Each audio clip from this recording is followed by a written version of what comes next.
Yo, yo, yo, what is up? What is up? It's Keen. We're back. We're in the building with another Hoop Dreams and TD's Queens. And as always, I got the girl Jori with me. What is going on today? Nothing much, just chilling, getting ready for the WNBA draft and playoff basketball finals Of and the course, NFL draft because that's coming NFL up too. draft. Everything's going down this month. Daniel, what is going on? Appreciate you always being in the chat. We are live on the Integrity Sports Network, and of course on the Facebook side. It's being dumb today, even though we were on there already, and they was like, "No, we can't go live." Which I don't understand. Facebook. Hopefully it was a glitch, but we here, and we here. So we got some good stuff. We got some good stuff for y'all today. Kyle, what's going on? Um, we're gonna go over the standings, playing, all that good stuff.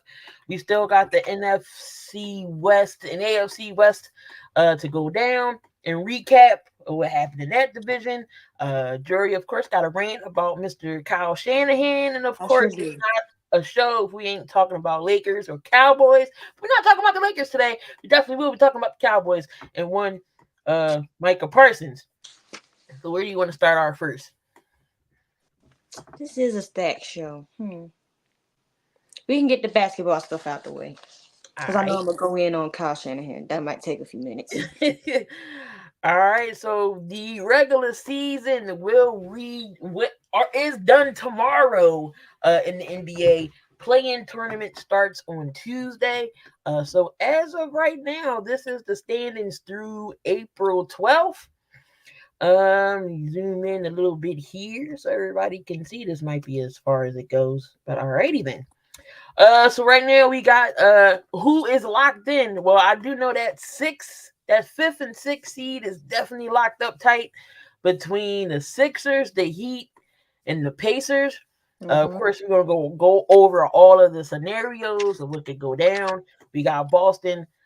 Is clearly the number one seed. Nobody's going to catch up to them. But number two and three could be up for grabs. We got 4 and 5 with the Cavs and the Magic. Right now, the Indiana Pacers do hold the sixth seed, and the play-in right now is the Sixers, the Heat, the Bulls, and Atlanta. I will be a Hawk. I will be a Bucks fan this weekend because I just need for either Indy or the Magic to lose, and we will be in the playoffs and not the play-in. So I'm going to be rooting for one of them. But who do you think in the West, I mean in the East, who eventually will be in and who will be out? Well, it'll I be in the think play. I think what is Philly's remain? Well, We play the Nets tomorrow. so that's not gonna do much of anything. Philly plays Uh, the Nets. The Pacers play the Hawks, and the Bucks play the Magic. That's why I said that sixth and fifth seed is really, really, really interesting and tight right now. Um, oh my God, I can't. Um, but that is really close right now. Between that six seed and because Orlando, Indy, it hasn't wrapped up the playoffs yet. The Philly and Miami hasn't either, so it's definitely neck and neck. Again, I'm going to be a Bucks fan tomorrow. Hopefully, they beat the Magic. Um, so yeah, and then we got the whole scenarios here in the down in the Ooh. Eastern Conference. So we can go over that. Where did it go? It had a whole breakdown, and now I can't find it. I'd take Philly over to get in the playoffs instead of avoid the play in over I the other said two. when Joel comes back, we have to run the table. We on 7 straight right now. So I like my chances of us getting into the playoffs and not the play in. So again, it all comes down to tomorrow's games. So the Hawks in Chicago already clinched a spot in the play in. So And they're seven already eliminated from the playoffs because they stink. So there's that. So they're already locked in at 9 and 10 for the play-in. It seems like every year it's always Chicago and Atlanta in the ninth and 10th spot. You ever notice that? For the last since we did the play-in, 9 and 10 is always the Hawks in Chicago. It's always them two. Yeah. Because the other five behind them ain't are trash too. And then the outside looking in, we already know them teams are done. The Nets, Toronto, Charlotte, Washington, and Detroit. They're not even. We're not even going to talk about that. Mm-mm. But we still got the 5 playoff teams playing opponents. Nothing to play for on Sunday. Again, the Knicks, Cleveland, Indiana, Sixers, and the Heat are going to win their respective final season finales. Only leaves one team in the East that can go either way, and that's the result of the Miami Bucks and the Orlando game. 10th seed, but at least they have Ice Tray, and the Hawks stink. So in this best scenario, Milwaukee and New York would be tied with 50 wins, with Milwaukee winning the head-to-head tiebreaker. Indiana and Philly would be tied with 47 wins, with Indiana winning the head-to-head tiebreaker. Miami and Orlando, meanwhile, will be tied at 46, with Miami winning the head-to-head tiebreaker. So the home court advantage for the East 7 and 8 play-in against the Magic on Tuesday. Another scenario would be the leading Celtics as all of the biggest name rivals to escape the East, Milwaukee, New York. It's just weird. So, Mm-hmm. if the Sixers win their game tomorrow, they need either the Bucks to beat the Magic, or Indy has to lose for them to be fifth, I think. Um, it's so weird. It's like it's like the NFL. You know, you get to that 17th game. You know, you got to have all this magic to happen for your team to get in. That's kind of what is happening now with this whole seed. Milwaukee could lose their number 2 seed, I think. If they lose, it's just crazy getting down to the wire. But I do think Philly will beat the Nets tomorrow, and they will be either fifth or sixth tomorrow. As Mm-hmm. it all breaks down.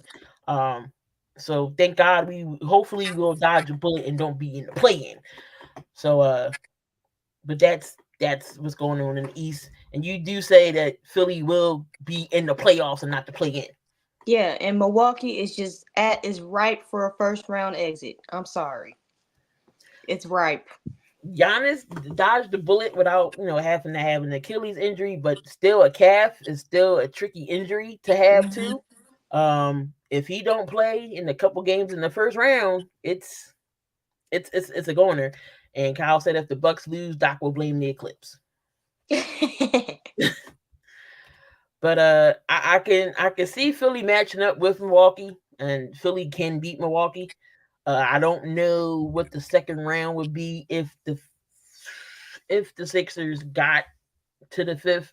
I know we would play that 4, whoever the 4 would be, whether it's Cleveland or uh, New York. New York, right? So we'll definitely see. Oh hell, we definitely probably will see Boston in the second round. Jesus Christ. But anyway, that's our kryptonite. We can't get past the second round. But anyway, the East is definitely heating up. Definitely close race there. In the West, oh no, that was Shanahan. Nope, oh nope. Where is it? Nope. All right, here we go.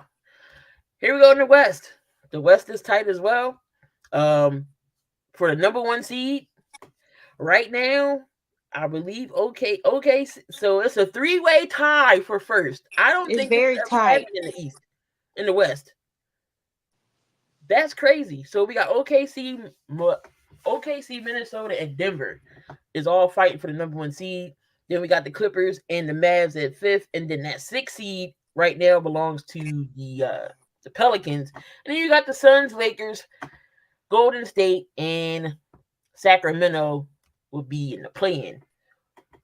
I can't wait to see what goes down in the West. Me either. It's a bloodbath over in the West. I promise you, because it's like I've never seen 3 teams tie for first place, and people were like, as long as the Lakers avoid Denver, I feel like Denver is gettable. They've shown times this season that they've been gettable for whatever reason, but it's the playoffs. I still feel like they're gettable, but and then you already know what the one matchup is going to be. It's going to be the Dallas and the Clippers, and I have the Mavs at 6. Clippers too flip floppy. So the Thunder face the Mavs in a game which Dallas has nothing to play for. It's likely to Yep. rest players. If the Thunder win and Denver beats Memphis, which should happen, but it could become an interesting game if Denver chooses to rest players. OKC will clinch number one. If Denver loses and Minnesota wins against Phoenix, Minnesota has the head-to-head tiebreaker of OKC. Therefore, Minnesota, OKC, Denver atop the West. If all three teams win, it'll be OKC, Minnesota, then Denver. That is wild. That is that is crazy. Like OKC went from being last place all these years to finally getting it together to being the number one to be number one seed. Mm-hmm. I Uh, thought they released another year away, but clearly I was wrong. we Clearly. always wrong, but I still don't think they're ready yet. They'll lose in the second round, Yeah. depending on what the 1-8 matchup is. I still think they'll lose in the second round. To avoid the play-in, New Orleans currently sits with one win ahead of Phoenix, but the Sun can score the tiebreaker. If New Orleans win against the Lakers on Sunday, or if the Sun lose against Minnesota, the Pelicans would be the 6th seed. However, if New Orleans loses and Phoenix wins, the Suns be the 6th seed. New Orleans will go into the play-in. Neither team can finish lower than 7th. Yeah, because 8 through 9 is already um Coach. situated. And Um, 8 through 10. the Excuse me. Lakers are in the same position as their opponent Sunday. If the Yep. Lakers can beat the Pels, they will be the 8th seed and will either remain in the New Orleans to play the Pelicans again Tuesday, or they will fly to Phoenix. If the Lakers lose, however, that will open the door for the Suns, who will be a heavy favorite against the Trailblazers on Sunday, will become the 8th seed with a win. Lakers losing will also make them head into San Francisco to play Golden State on Wednesday, which is most likely the scenario because the Warriors are playing the Jazz, and that should be a win. So Golden State can finish 8th, but we need both the Lakers and the Kings to lose. It should be a win, but the Jazz have been spoiling teams lately. They haven't playing spoiler. Lord have mercy. Like it's a whole bunch of scenarios. So Milwaukee will be the second seed if they beat Orlando. New York will be second if they beat Chicago, and Orlando beats Milwaukee.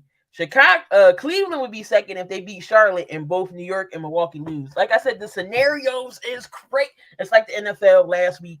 It's going to be crazy. So Sunday, we will know what's going on going into Sunday night. Into Monday, we'll definitely know who is winning where. But if y'all don't know how the play-in, we'll go back. If y'all don't know what the play-in bracket looks like, this is what it is. So the 8th, so 9 and 10 will play, and the winner of the 9 and 10 plays the winner of the 7 and 8.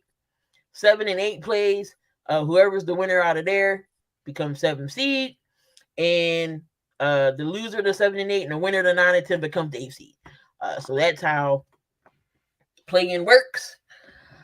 I swear I'm not a big. I don't know if the playing is growing on me. I still just like it straight up to be 1 and 8 because all this crap is confusing as hell. Straight up 1 and 8. Why do we have to have a sucky Chicago and Atlanta team fighting to be the top 8? They 9 and 10 for a reason. They not. That's like giving the Pacers, not the Pacers. That's like giving the Pistons and San Antonio a chance. And you know they god awful. Yep. God awful. So why would y'all give them that luxury? One of my cats is about to be Chinese food. Doggone it, getting on my nerves. But anyway, your thoughts on the West? What are your thoughts and predictions of how it's gonna go down? What's your 1 through 8? The West, I would say this. The West is one big hot mess. To say the least, because there's so many good teams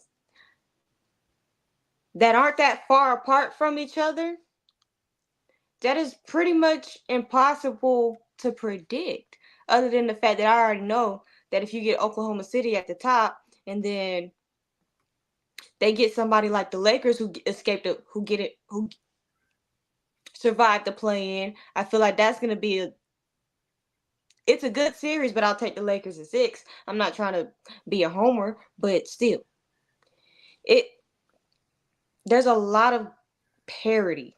That's the good word, parity in the West. And like I said, I would have preferred. To me, Houston had been playing better than Golden State. So if chips didn't fall the right way for Golden State, I feel like they would have been out and Houston would have been in. But still give it up for Houston season though. Oh yeah. I feel like they'll be either a play-in or a playoff team next year. Dante said no, we haven't. I'm trying to give your team some flowers here. They've improved They a lot. definitely have. Ume was going to turn them around. We play like he said. We play like poop against bad teams. So did my team. The Lakers were the kings of that first half of the season, which is why we got stuck in the play-in. But it's like I feel like Denver has the best chance to that is true, to get the number 1 seed, but at the same time, it's so confusing because it's like what there's so many things to think about when you think about these teams in this playoff seeding. We already know one matchup. The other ones, depending on how tomorrow goes, will be very interesting.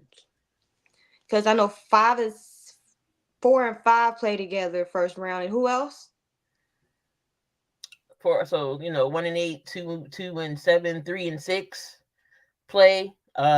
So Clippers and Dallas right now is 4 and 5, and then it all depends on how 1, 2, and 3 gonna go with OKC, Minnesota, and Denver. And we can get a Denver Phoenix and number 6 is up for grabs. Exactly. We could get a Denver Phoenix series first round, depending on how everything plays out. You know what type of craziness the first round of the playoffs is going to be, especially in the Western Conference? True. It depends on tomorrow for real. I honestly think Denver's going to come out on top though. Yeah, if all three of them, like I said, if all 3 of them teams win, I think OKC will be number 1 seed. That is true. That's just crazy. How the West is how that top 3 is so tight like that. Like I've never seen nothing like it in the West. So your games tomorrow, the key important ones, of course, the Nets and the Sixers. Sixers got to take care of the Nets. Boston's going to rest their starters. They if they lose to Washington, it don't matter. Hornets and Cavs. I think the Cavs will have to beat Charlotte. The Pacers have to beat the Hawks. Heat and Raptors. If the Heat beat the Raptors, it'll help them a little bit. The Knicks need to beat Chicago, so that's an implement game for seeding. Again, the Bucks and the Magic. That's another game for seeding. Denver plays the Grizzlies. Again, all these are seeding games. Denver and the Grizzlies, the Suns and Timberwolves, Lakers and Pelicans, OKC and Denver and Dallas, Spurs and Pistons. That's the poop bowl. It's the poop game.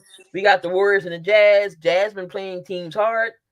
And then all the other games ain't really going to matter. Clippers and Rockets, Kings and Trailblazers. But tomorrow's games are going to be interesting, and the last game is at 3:30. So we'll know who's going to be playing who around 4 or 5 p.m. Tomorrow. I will note that James Harden has been showing his playoff colors already. Because there are games that's at 1 o'clock, and then all the other games are at 3:30. So we'll know who's in and who's in the play-in by at least by 5 o'clock, 6 o'clock by dinner time. We'll know everything.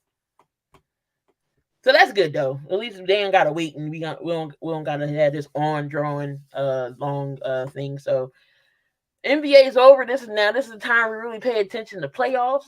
So we'll see who brings the A game. The playoffs start. It's It's all 0-0. Regular season doesn't mean anything. You can have a great record against a regular season team, but when it comes to the playoffs, it's a different monster. Just like Jimmy switches the switch when he's in the playoffs, it's totally different. That's if Miami can get there. I think Miami can and will be in the playoffs. I don't want to see a Miami because again, Jimmy flips another switch and something goes off in his head that playoff time and he goes crazy with playoff Jimmy. Mm-hmm. So yeah, that's your NBA play-in and playoff and seeding scenarios. Definitely going to be a fun one tomorrow. I'm going to be watching some of these games. I don't know if I'm gonna do one, so we'll figure that out if I do or not. But definitely should be interesting. Where you want to head to next? The WNBA, because the draft is coming up, and I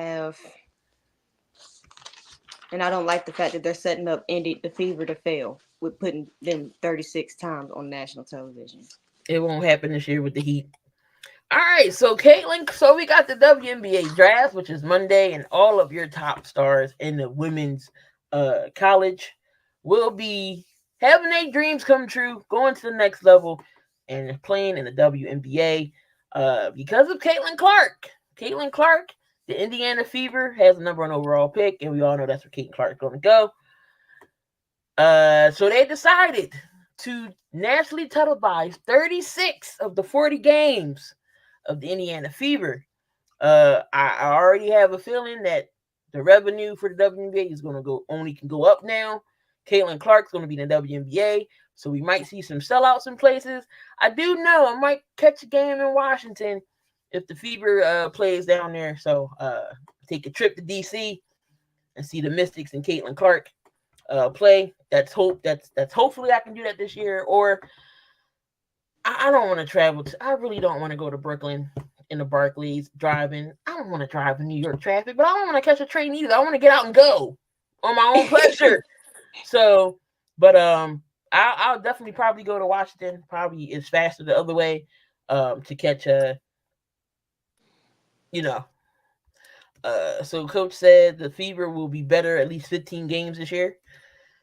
All right, your thoughts on Caitlin Clark and how her impact is going into the WNBA, that they was like, you know what, we're gonna put you on TV 36 times. It's not it. I mean, I get it. You want revenue to go up, but you better. I don't like their coach for what they did with Aaliyah Boston and how it looked like sometimes they were freezing her out and how the continuity last year just wasn't there. I'm not a big fan of their coach per se. But I'm like, if you're going to put this team on national television for 36 games out of 40, you better have the tools to shine bright like a diamond in the coaching staff. I believe in the players and how they run the system, but I feel like it could go either two ways. They can either perform better than I expect or they'll stink. Either one. Now, don't get me wrong. The Fever got a nice little squad. They do. Aaliyah Boston, Kelsey Mitchell. Then you add in the Caitlin Clark. That first year they was 5-31. Got the head coach fired. How the hell you win 5-30? You were 5-31. You only won 5 games. Leah Boston gets there. They get a new coach. They get They won 13 games. All right, that's an improvement. It's an improvement. I felt like last year, if they would have went to Aaliyah Boston more on the offensive side and trusted her, I get it. Maybe she was a rookie. They didn't trust her. But she was putting up numbers last year. Exactly. And it just wasn't going through her. And I get she's a rookie. But if she's dominant, give her the ball. So I believe that the Fever will be better. And this Caitlin Clark, if she's not on shooting, she will find other teammates to get them involved. So this Fever team is definitely going to be interesting. She might to improve her defense, though. I do know that. Caitlin Clark is easy to figure out because all you got to do is go back to Raven Johnson in South Carolina. Feed her left. She can't go right to shoot. If she gets past you right, she's going to shoot. So she has to in WNBA, she's playing like Diana Taurasi said, You're going to play in the league with grown ass women. You gotta step up your game because they already can figure you out now. You gotta force you Mm-hmm. left. They gotta force you left. They force you left. You're gonna have to either pass or you're gonna get caught down low with a big body. You're gonna have to figure out something. But if she goes right, you know she's gonna be shooting. And I don't really think she's gonna be shooting from the logo in the WNBA. So we'll definitely see how that's gonna be. I'm excited to see her in the WNBA again. She's gonna bring more revenue into the WNBA because everywhere city she goes, Indiana goes, everybody's gonna want to see her. They're better. They're better at least win 16, 17 games. Alyssa Smith, Kelsey Mitchell. You added Caitlin Clark. Exactly. Leah Boston. That's the least 17. I give them their ceiling. We can even say at least 20, but at least 17 wins they got to get to at least be. If they can do that, they might be at least the eighth seed going into the playoffs. Yep. That's if I, they do that. I don't. After last year and what I saw, and I didn't like it, I'm like, all right. So right, let's look at this mock draft here. And of course my squad has two first round picks. Because we're definitely gonna be on a rebuilding mode if you wanna say, because Nneka Ogwumike went to the Seattle Storm along with Skylar Diggins Smith, and he already had a Drew Lloyd. That is a top tier big three over there. Mm-hmm. Depending on what Seattle does, they'll be in the playoffs as well. Let's look at these mock drafts. I can't. Caitlin Clark needs Maybelline. Stop it. Stop it. All right, so of course we all know the first round pick goes to the Indiana Fever and Caitlin Clark. Number 2 goes to my Sparks in LA. They got us taking Cameron Brink, which I would not be mad at if we get Brink, but I want one Camilla Cadorso better. I knew you was gonna go there. I want Camilla Cadorso in the LA jersey. She just would look oh so nice in yellow and gold. But if we can't pull that trigger, I would like a Cameron Brink as well. But Cameron Brink is potentially going to that 6 seed. I mean to the number 2 pick. Number 3 pick. This would also hurt my heart if the Chicago Sky was to pick up Camilla Cadorso, but it's not bad They because need her. they can team her up with Aaliyah Copper, and they got a great coach over there in the OG and the Hall of Famer Teresa Witherspoon. If y'all don't know who Teresa Witherspoon is, go back and watch the WNBA with the New York Liberty and see how Spoon worked. Um, Spoon is good heart and knows coach. She knows what she's doing. She knows the game. So that was the right pick for the Sky. Cardoso is the female Shaq. Yes, she is. She's 6'7". When she demands the ball, give it to her. She's a rebounding machine. She got a nice little shot. Look, she might take a three here and there. She did win the SEC championship, but Off nobody of a thought three. off the three because the coach decided to leave her open. I don't care if she, don't shoot. You never leave anybody wide open like that. And what happened? She called game. She went to the bank to make her deposit of winning this game, and that's what happened. It was a big shot right in. And she said she's been practicing those in practice. So Oh, she's working on why, her shooting. So there's why would you that. leave? Why would you leave her open like that? And it's funny because every time I see the replay on TikTok, I watch it. I don't mind watching that 99 times, like out of 100. And Dawn Staley told her, she said, Camilla, shoot that shit. That's what she said. She said, but you didn't see her on. But that's what she said. She told her. That's exactly what she said. She said, Camilla, shoot that blankety blank. So and she shot it. So it just went in. So, but if Chicago could get a Cordorso, that would be crazy. But this is not the updated one because the updated one didn't have her going. Hold on, I gotta find the updated one. I have Rakia Jackson going forward to your Sparks. Yeah, well, no, it'd I be like that three. move. Hold on, uh,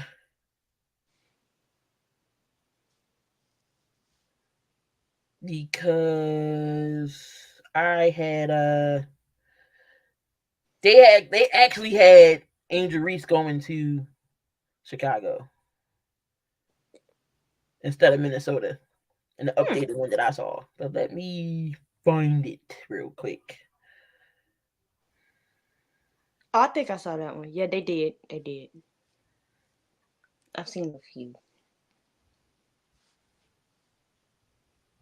But you know what? F it. I'm just gonna go with the one that we're talking about now. I'll flip it. Any way. All right. All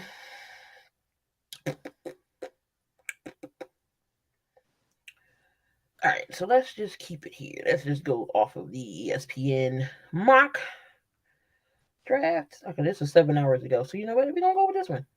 We're gonna go with this one. Caitlin Clark, we all know that. Cameron Brink, that was number 2. Number 3. All right, so they had Rakia Jackson going to the Sky, but then the one that I saw also had her going to the Sparks, and I think they had Angel Reese as high as number 3 going to Chicago. Either way, Angel Reese goes to Chicago. Team her up with Kalia Copper. Take my money, okay? Take my Mm-hmm. money. Plus, she has a coach again, it's Teresa Witherspoon, that could develop her. I don't think Kim Mulkey developed her in LSU because all the Angel Reese is missing is a midi, and she has been working on her shot. I'm so happy that she's like, all right, I need to take my game further. She's shooting NBA threes now. She's working on that mid-range game. Once she gets that down, and she already knows she's dominant on the glass, Angel Reese is going to be a force to be reckoned with in the WNBA, and everybody want her to fail so bad. And And she's gonna be a Nat. They gonna get sick and tired of her. she's gonna go out there and prove the world that I'm here to play. I can play this game. So she's in New York yesterday catching the Knicks game. So I'm glad she's in the gym, getting her mid range shot together, getting her a three. Can you imagine her shooting a good 3%, shooting a good percentage from three? Mm-hmm. Chicago already got a nice squad anyway too. So I mean, watch out for the Chicago Sky coming back in. But if they don't, they also get Rakia Jackson, who's also great from Tennessee. She's big, strong, athletic wing. Somebody that again pair her with Kalia Copper. I'm all for it. If y'all decide to go Reese or Jackson, then they got this mock draft had us taking Camila Corderso. I would love it. But the one that I seen had us taking Cameron Brink and number 4 taking Rakia Jackson. Either way, I am okay with LA's decision. Corderso, Brink, or Rakia Jackson, but I'm just like, you cannot pass up on somebody like a Camila Corderso. So Los Angeles, pull that damn trigger. Pull the trigger. Dallas Wings got JC Sheldon from or Ohio State.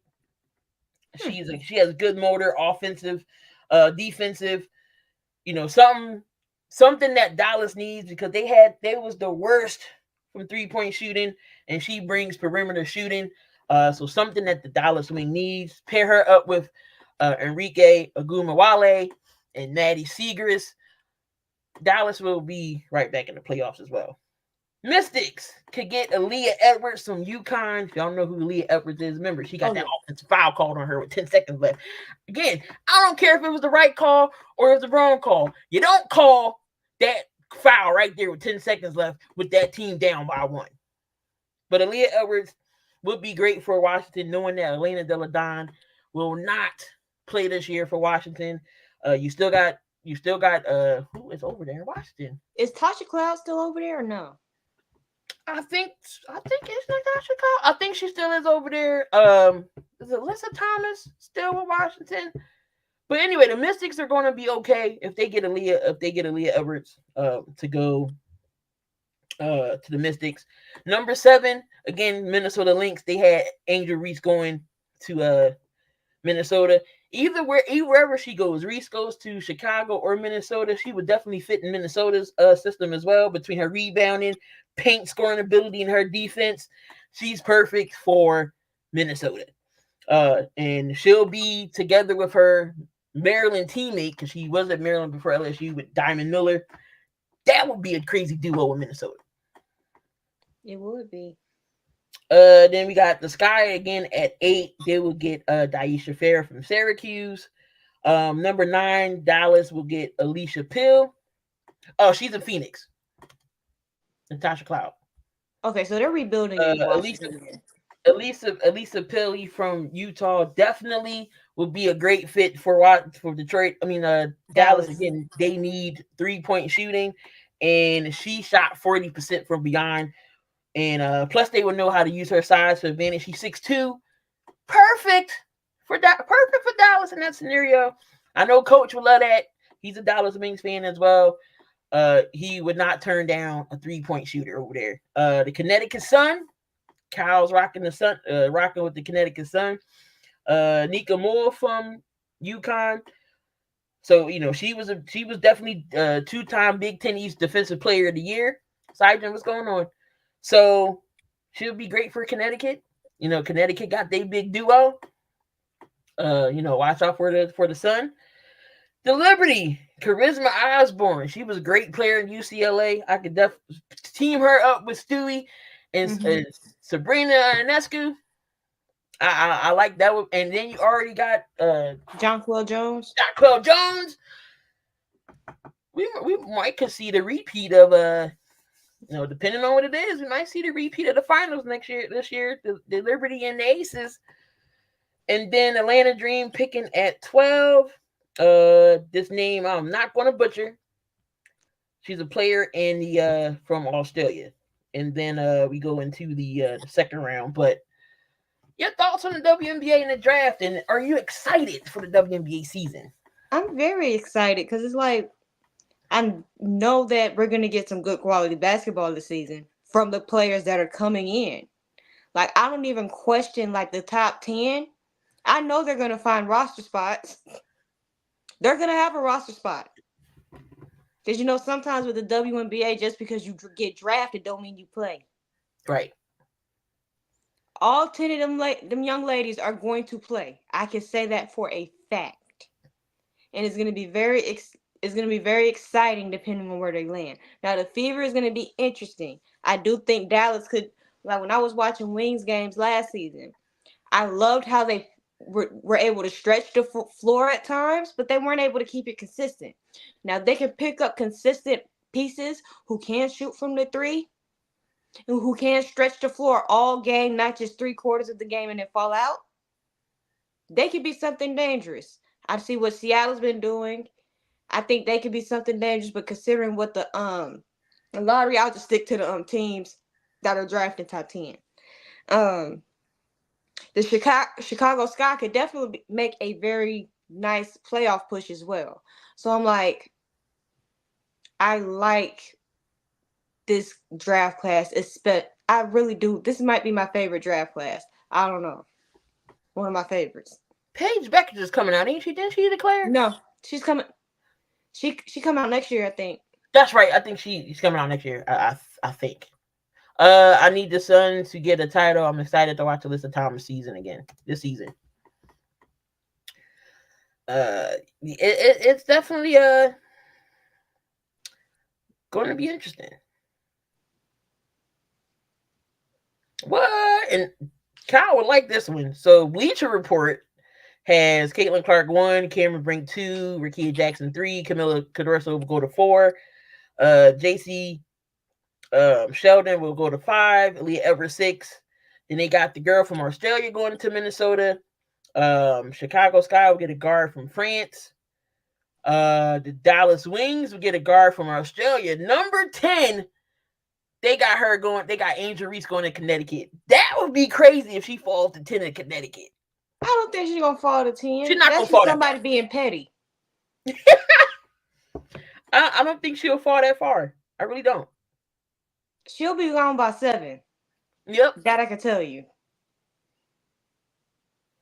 I don't think she'll fall down to 10. But if she do, Connecticut will be sitting right there. And I think Kyle would be happy with the Connecticut Sun. He said, "Don't crush my dreams." Oh man, but no, definitely. I know Kyle probably would. Well, no, he's in Atlanta now, so look, you can always go to Atlanta Dream game and see Connecticut play. I'd rather watch the Dream than the Hawks anyway. If I'm gonna go downtown anyway. Heck yeah, I'd rather watch the Dream over the Hawks.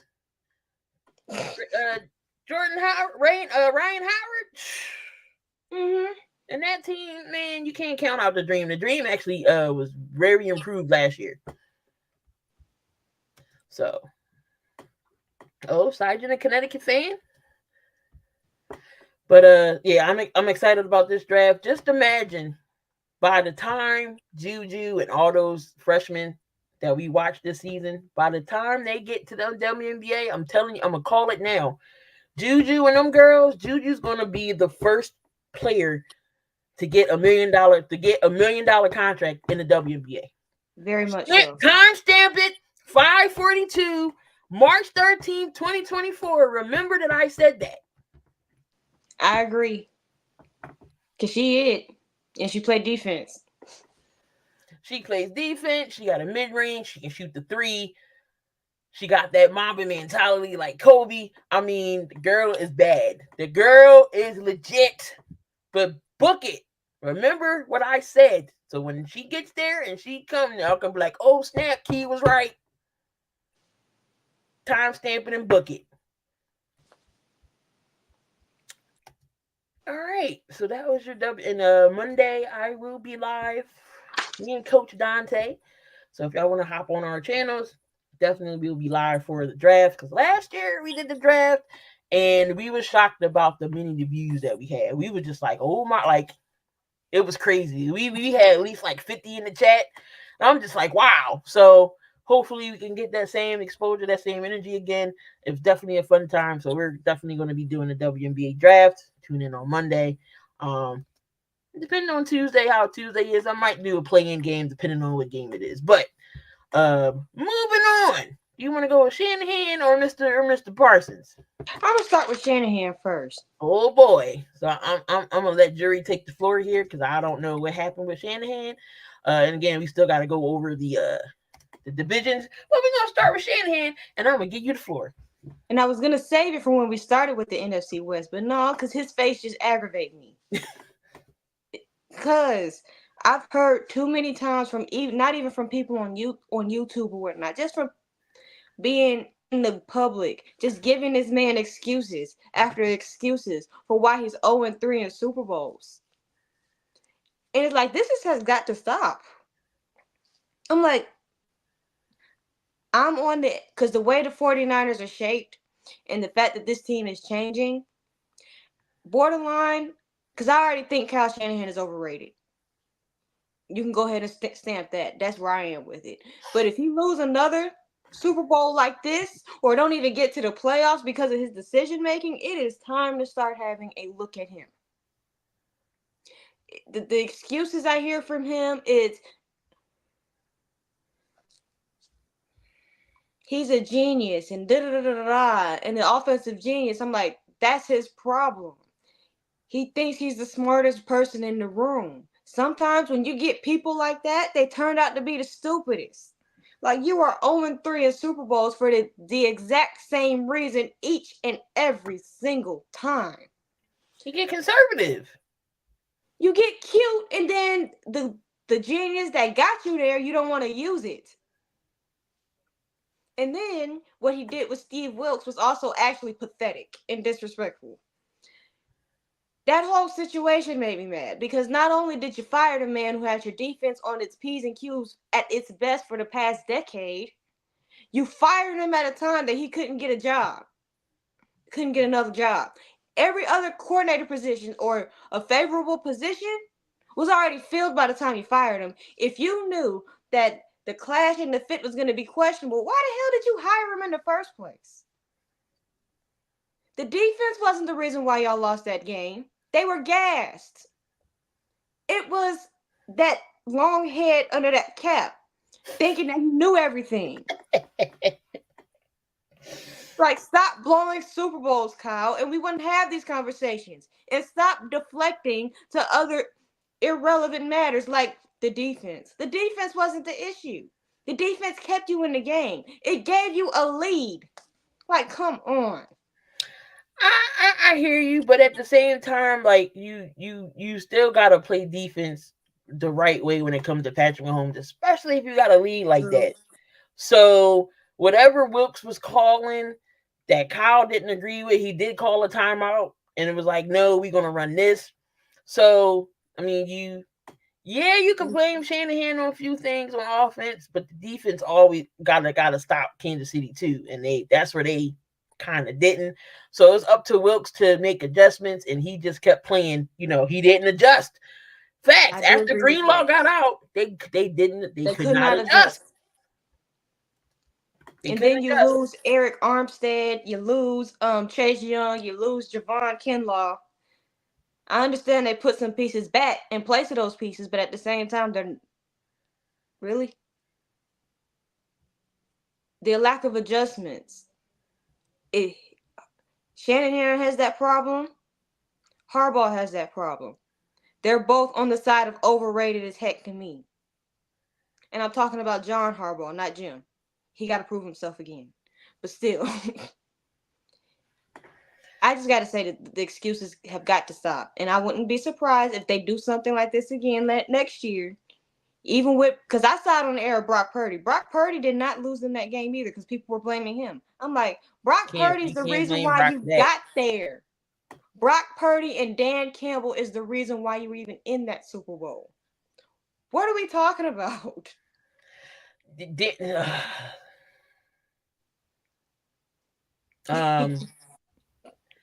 Do you put Shanahan on a hot seat if they get to the playoffs or to the Super Bowl again and lose it?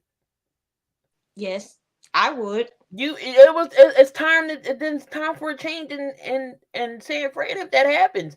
There's no way you go 0-3 in the Super Bowl. Mind you, he was the offensive coordinator in Atlanta. 28-3. And then let's prove that Matt Ryan is the MVP. And guess what happened?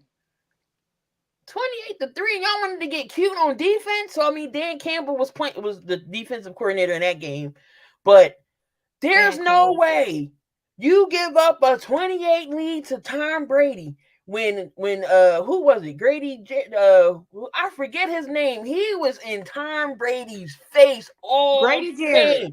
Grady Jarrett was in Tom Brady's face all game. Had Tom looking up at the ceiling, the clouds, whatever. I forget what dome they was in or where stadium they was in during that Super Bowl, but he was eating grass. That defense was poured on into New England, and then y'all let the foot off the gas. Tom Brady, you gotta run up the score with him. I don't care if it's 56-3. He ain't coming back with 56-3. You gotta keep the pedal on the neck. So I blame Shanahan and Kyle and Dan Campbell on that one. But Shanahan, these last two Super Bowls, your offense, you got too conservative. You got up a lead, and what happened?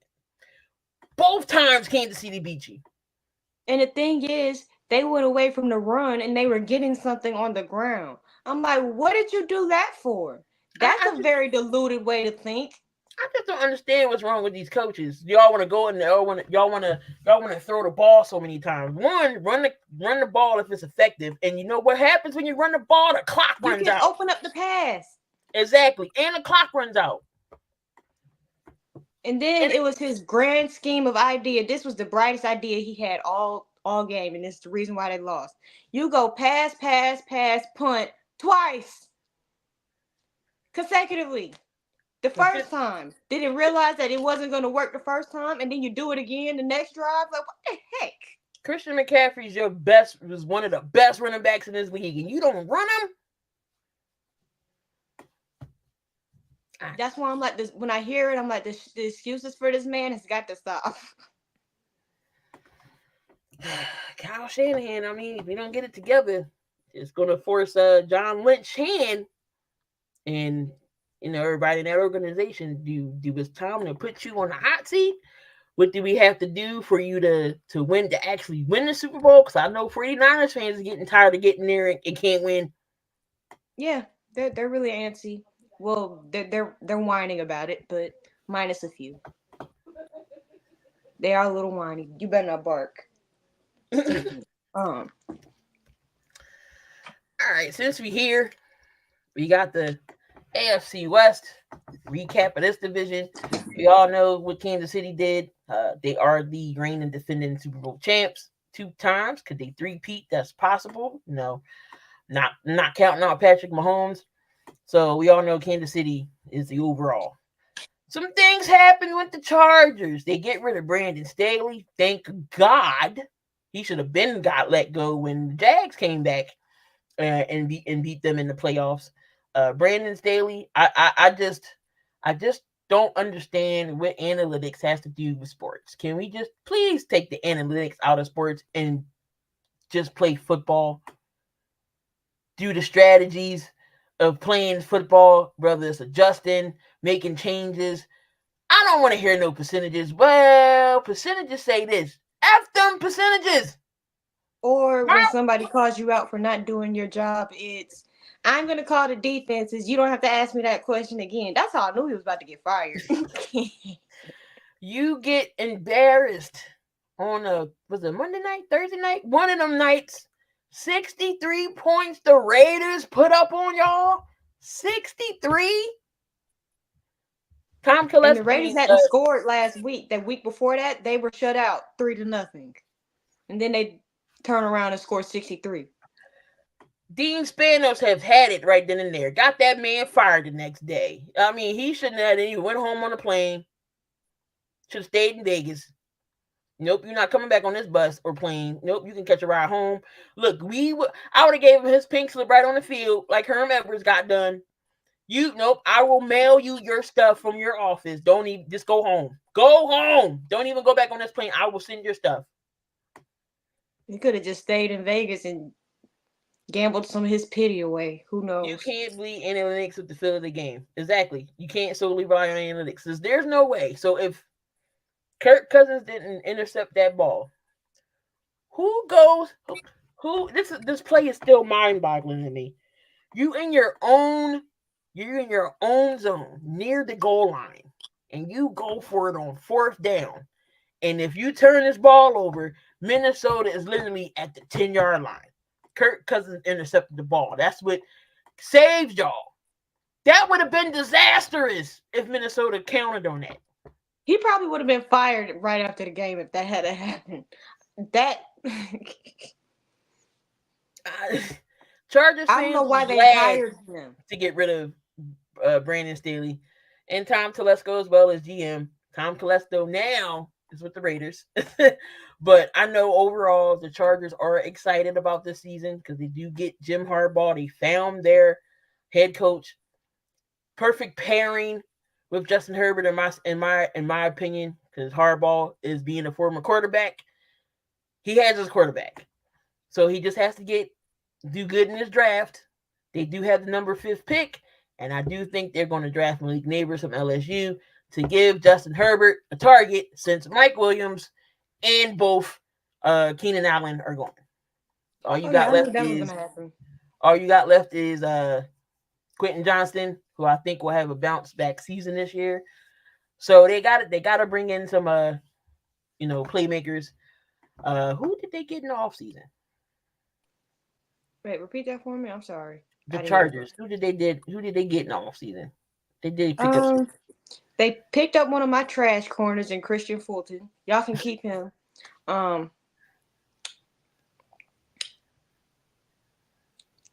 Yeah, because I'm like because when the season ended, they were like $44 million over the cap, and then of course you get rid of Keenan Allen, that's $30-something million. So they did re-sign Denzel. They got Denzel Perriman. They got Hayden Hurst, tight end. They did get Gus Edwards because Eckler's gone. Bradley Bozeman, center. Puna Ford. You got a safety. They did get Will Dissly, another tight end. Of course, you got Hockey Stick, Easton Stick. Yeah, that was a real big free agency. They got. So we'll see what the Chargers do. Moving on to the Raiders. Raiders finally got rid of Josh McDummy, and they took Antonio Pierce took over as interim. Raiders finally got it right. Shout out to Mark Davis for doing the right decision and making that man head coach. Max Crosby said he was gonna. Max Crosby said he was gonna dip if they didn't make that man head coach. That's probably what did it. So the Raiders, shout out to the Raiders. They do get Tom Telesco as GM. And the rumors are they already gave them the green light to try to move up in the draft to get their quarterback, who they want in Jalen Daniels from LSU. They would have to move up at least 3 or 4 to get that. So we'll see what the Raiders can do if they can do that. But they did get Uncle Rico, bring in Uncle Rico, Garner Minshew. Christian Wilkins. Christian Wilkins was their big signing. Step up to help that defense. Now, fix that. Yeah, he got to fix that haircut. I think the Raiders could do some big things. Max Crosby's happy. He got somebody on defense that can help him. They still got Devontae Adams. Still got Devontae Adams. The only notable piece that's missing is Josh Jacobs, who is now a Packer. And I knew he wasn't going to come back after what they did to him last year. Yeah, that was crazy. I never would have thought they would get rid of Josh Jacobs would leave. So Christian Wilkins they get on a big 4-year, 110 deal. Garner Minshew. They got Alexander Mattison as well. So they did kind of replace the running game, I guess. So who's one of Minnesota's running back? Because I thought he was in Minnesota. He was. Aaron Jones with the Minnesota. Oh. I forgot about that. They ain't in the division. That's crazy. Harrison Bryant. They still got Amir Abdullah. So I mean the Raiders definitely be interested to see what they do in this draft if they move up. And if that what's his face? Who had a turnaround last year that was a safe corner of safety. That really went well with Antonio Pierce. Oh, they got the pick. He was a Patriot. Yeah. Kyle, you can help me out because you know exactly who I'm talking about. My guy, it's Jack something. Jack Jones. Jack Jones. Or yeah, something like that. If he could stay together and he could stay pretty solid, I feel like that team could be very competitive. And then we got the one lonely Denver Broncos who did Russell Wilson dirty. Jack Jones. There you go. And then did Russell Wilson dirty. So now they take this big old cap hit. Now they're in line for a quarterback. Russell Wilson did go to Pittsburgh. And they traded Judy. Judy's gone. Their starting center. He's my starting center now. Justin Simmons is free agent. Gone. Yep. Denver Broncos need everything. They need a new head coach because I hate Sean Payton. I hate the fact that he did what's going on to Russell Wilson. Like, are you serious? Like, he didn't even give the man a chance. He came in there not liking him. You could tell. He was eviscerating him in the conferences before the stuff on the field. And they took an $85 million within the next 2 years dead money to get rid of that man. They asked this man to take a pay cut in the middle of a 5-game winning streak. How disrespectful. I wish my boss would tell me that I can't pay you what you're worth right now. I need you to take a pay cut. When I tell you I'd walk off keys in hand. Well, good luck. Like, they did that man so dirty. And what the karma of them being messed up for the next 5 to 6 years, it's due for him. And Sean Payton, no, if he don't fix this or he doesn't have a plan B, a viable plan B within the next 2 years, his little hateful behind is out the door. He could have had all this planned out. I told you, he could have still been on TV. You know, his little broadcasting gig. He could have waited till the Chargers opening up because the Chargers' head job was going to open up because Brandon Staley got fired. And then he could have had his quarterback with Justin Herbert. A quarterback that he actually liked. He wanted to come back and coach Denver. And you'd be stuck with Russell Wilson, knowing from the gate you ain't like Russell. What you take the job for? Oh my God, my dog was just licking. It's annoying. I want to throw something at him. And But then when Russell was playing well, even though he was playing well, they had to rein him in. So you called this archaic, uncreative, unflashy offense that an elementary school person can run. that's right. They didn't want Russ to To begin with. begin Because with, when they got Nathaniel Hackett, they wanted Aaron Rodgers. And they thought Hackett was going to be the guy to bring in Aaron Rodgers. Look how that turned out. they shouldn't have did that man like that though. Then they stood right. I agree. There's a certain level of respect and professionalism that you have to maintain, and asking somebody to take a pay cut or threatening. They didn't even ask him. They said, if you don't take a pay cut and you don't move a guarantee, I'm going to bench you. I would have told them to bench me. You can go ahead and cut me at that point. Bye. This is what I would have threw up. Chucking up the deuces. What? So they did pick up Josh Reynolds from the former Lions receiver. Little Jordan Humphrey. Don't know why his mama named him Little Jordan, but his Little Jordan Humphrey. Some offensive line. They got a linebacker. They get Will Lutz. Get tight end. They get a fullback. Nothing too crazy on the off season that they did, but I know they did lose Justin Simmons. I do know that. And Big Fangio's going. Well, Big Fangio wants Justin Simmons anyway. But we're not. Fangio is in Philly, ain't he? Yeah, but we're not. Howie's not pulling that trigger. But yeah, I got Denver being the last in this division. But when it and comes time, deservedly so. when it They comes deserve time it. to do predictions, I got them last. JB says I will never say anything bad about Sean Payton, but I understand he has the heat on him. I mean, I get it, but is he a good head coach? I'm not denying that he's not good. It's just I just don't like what he's doing right now. Well, how he did, right? I don't like how he carried himself, and that was from as time as a Saints head coach, and now there's a reason why the Saints are handicapped. It's because of him. Yep. Until proven otherwise, Chief win the division. Yep. That is a fact. All right, moving on to the other West in the NFC. We had the San Francisco 49ers was your division winner and a representative of the Super Bowl on the NFC side. They lose Chase Young. Chase Young went to The Saints. the Saints. Ayuk could be on his way out. I don't know why you don't want to keep Brandon Ayuk. Brandon Jennings, I believe, should get some type of compensation because he had a hell of a Super Bowl. If they would have won, he would have been your MVP. Because everything Brock Purdy was throwing to him, he was catching. Of course, you still got George Kittle. You still got Christian McCaffrey. Defense, did they get hurt a little bit? Did they lose anybody?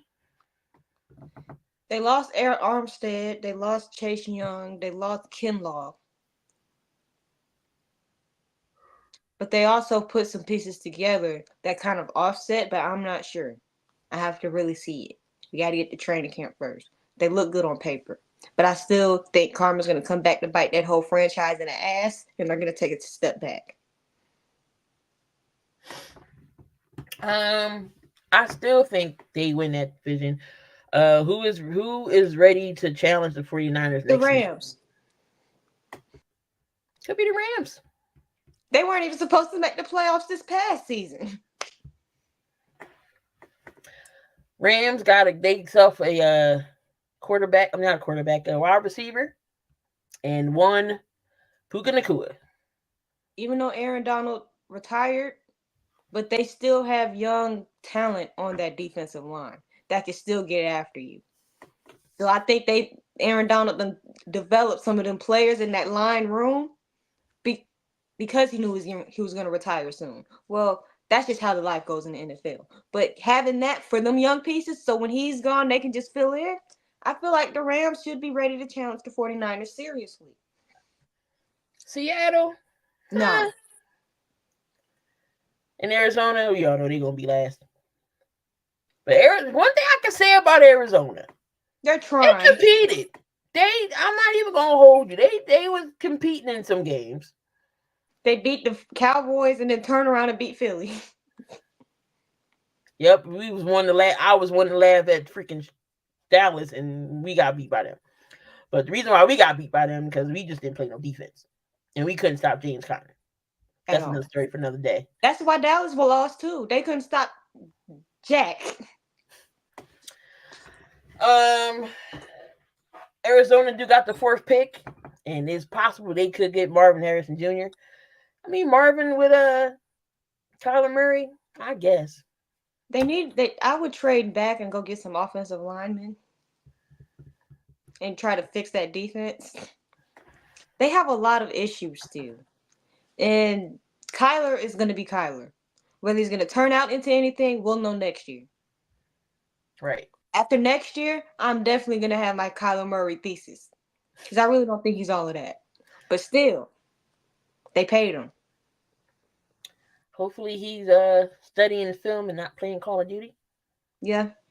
He'll be back healthy fully to start of the season because he didn't start because of his ACL injury from the previous season. But I still got either San Fran or the Rams possibly being a 1-2 in that division. I don't see Seattle. I don't see Arizona. So let's see who can step up and challenge San Fran in that division. Again, but when after the draft and everything, we definitely would do record predictions. He's on he's on Call of Duty.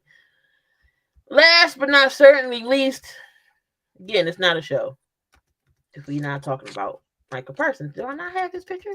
Oh, there we go. You did. It's right there. Let me find it because there was a report that came out on a radio station in Dallas that there's people in Dallas that are getting tired of Micah Parsons. Micah Parsons, he's an irritant, and that they wouldn't mind if he was out the locker room. If you were going to air those type of things out, my thing is put a name on it. Who said it? I'm very curious. And what's their relationship to the locker room? Because and the thing is, Dallas always ends up planting bugs in the air when it's contract time. They do it with Dak. They're doing it now with Micah. The thing with Micah Parsons is, yes, I go in on his takes all the time because his takes are, to say the least, something else. Some of them are good takes. Some of them are just downright delusional and stupid. And they're either there or there. But at the same time, he legit does not do anything else outside of maybe talking too much. You don't see him on the news for speeding and drunk driving and all of this other foolishness. He's a pretty nice dude from what I'm seeing.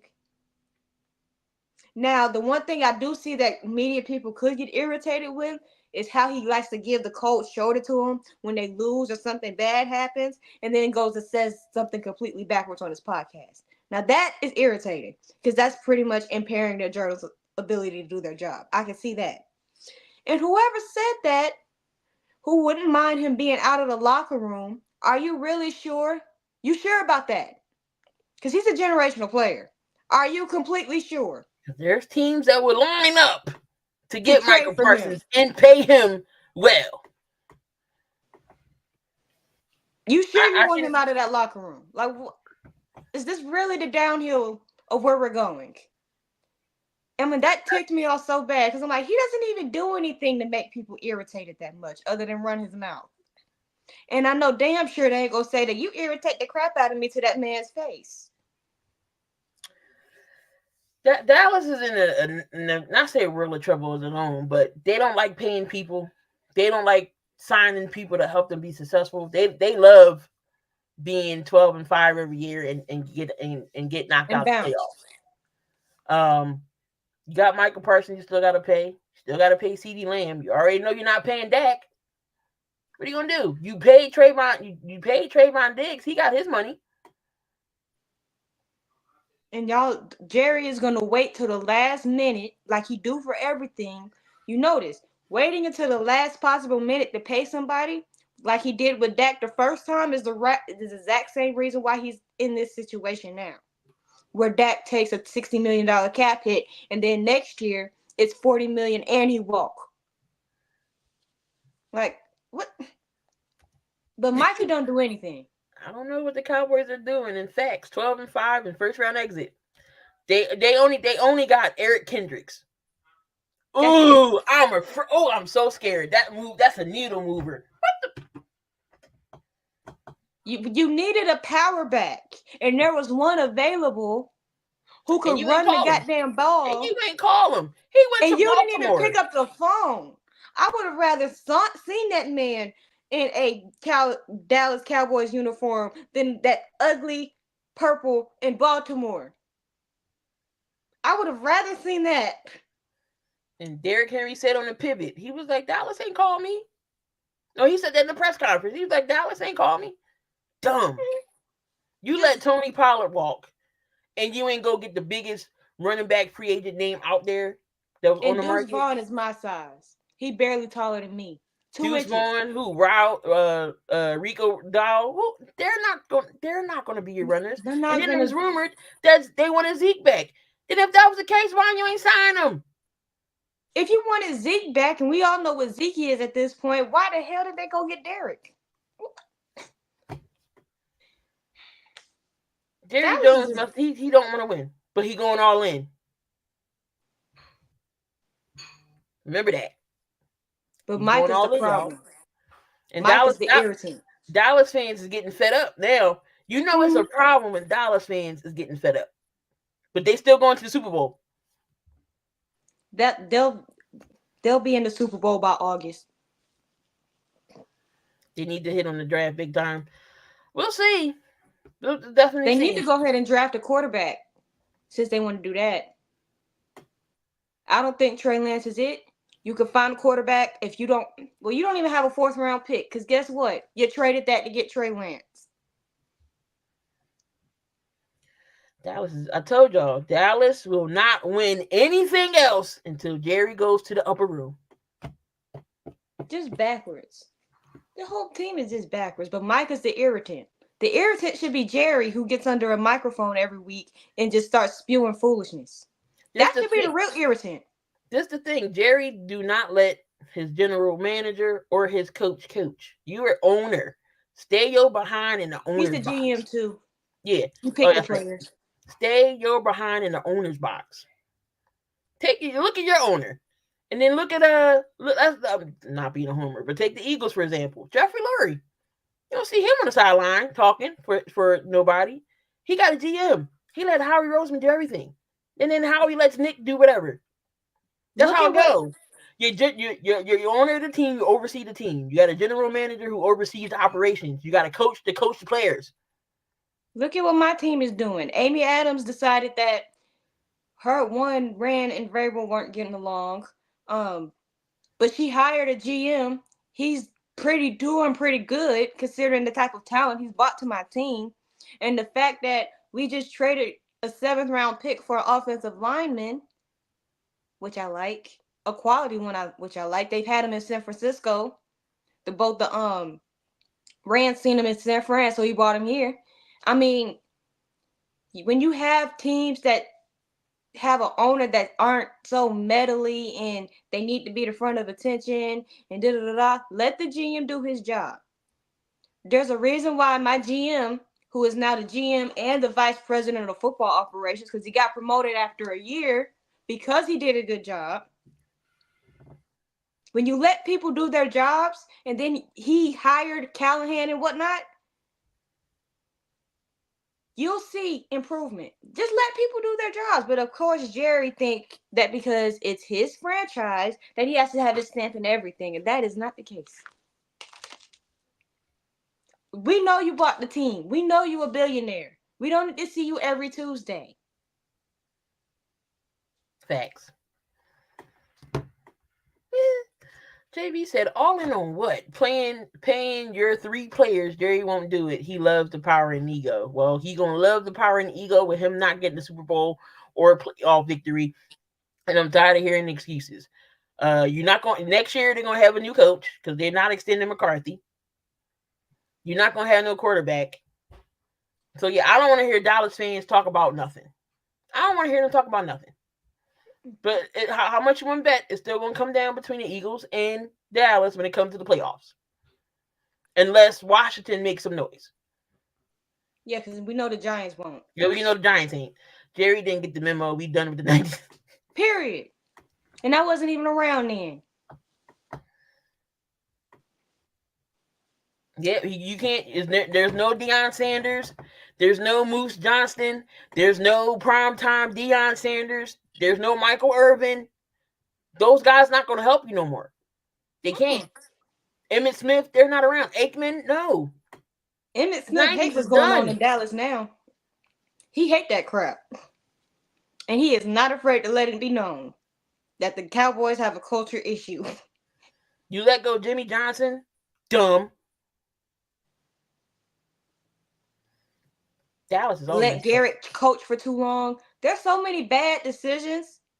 But Micah's the issue. Micah's the irritant.